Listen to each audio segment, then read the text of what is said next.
40 jours, 23 heures, 30 minutes et 30 secondes, c'est le temps à battre. Le record du monde établi par Francis Joyon et son équipage. Pour espérer l'approcher, tout commence par une question. Quand ? Quand cette fenêtre météo s'ouvrira-t-elle pour permettre au trimaran SVR Lazartigue de s'élancer et tenter l'impossible ? C'est bien. Parfait.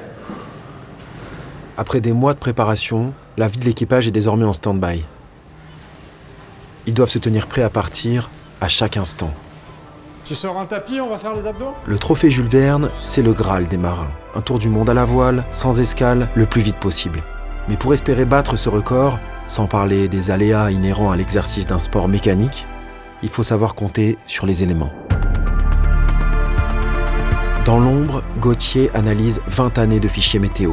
Il décortique les vents, calcule les probabilités, trace les trajectoires idéales. Si la méthode est difficile, le résultat est pourtant clair. Pour espérer battre le record, il faudra atteindre le cap de Bonne-Espérance en moins de 12 jours.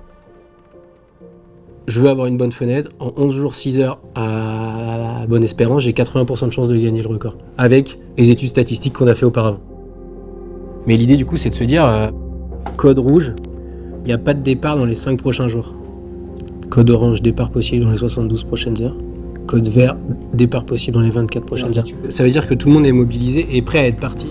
Ouais. Ou disons que le J+2 orange, on se parle, et le J+1 orange, il y a probablement des actions. Ouais. Un bateau qui sort, du frais qui monte à bord, enfin tu vois, on est en mode action quoi. Ouais. Mais les statistiques ne suffisent pas. La décision du départ reste un pari. Un acte de foi. Dès lors, il y a l'attente. Les sacs sont prêts, les cœurs aussi. Enfin, presque. Partir, c'est laisser une part de soi derrière. Mais ne pas partir, c'est peut-être pire encore.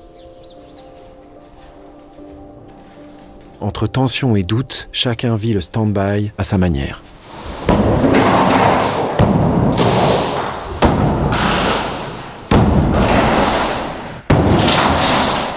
Les marins vivent suspendus dans le temps, incapables de prévoir un rendez-vous qu'ils ne pourraient annuler à la dernière seconde.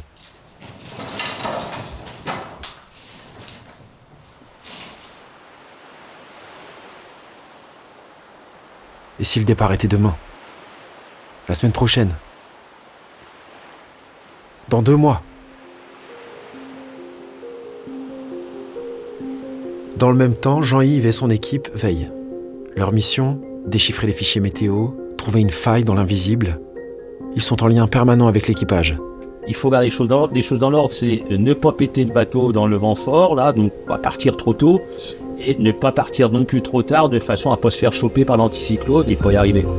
Mais derrière les modèles et les écrans, il y a l'instinct, celui des marins, qui devront donner le go au moment opportun.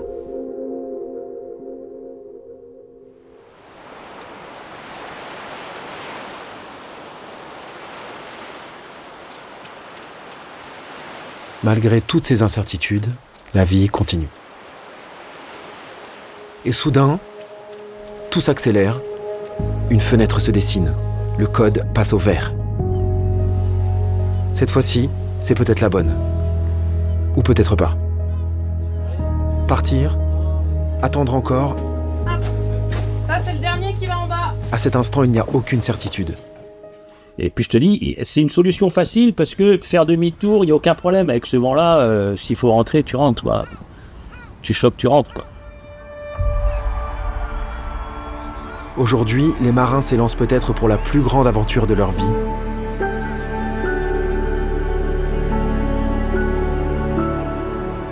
Ou seulement pour mieux revenir.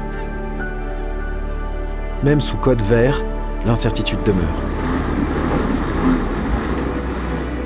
Si les temps cibles ne sont pas atteints dans les premières 24 heures, l'équipage devra faire demi-tour rapidement pour se tenir prêt à faire une nouvelle tentative au bon moment.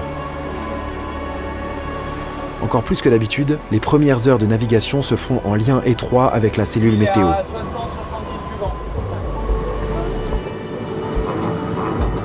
Au loin, l'équateur, frontière symbolique. Passé ce point, il n'y aura plus de retour possible. Alors que feront-ils? Le suspense reste entier, mais une chose est certaine, la magie du Jules Verne opère déjà.